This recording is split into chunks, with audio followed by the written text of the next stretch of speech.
Hello guys and welcome back. In this video I'm going to show you how to share internet from mobile phone to laptop or desktop with USB. First you need to connect your mobile with your computer with USB.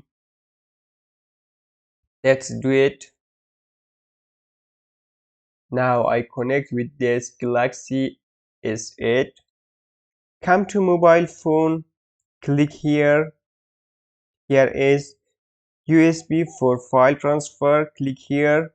Look, here we have USB to the ring.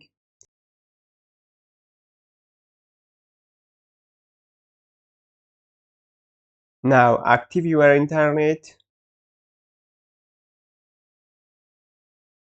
Look, you successfully share internet with USB from mobile to computer.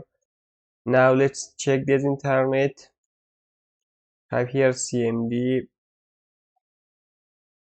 ping with Google.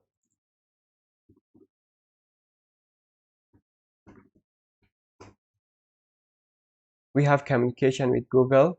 Guys, I hope you enjoy from this video.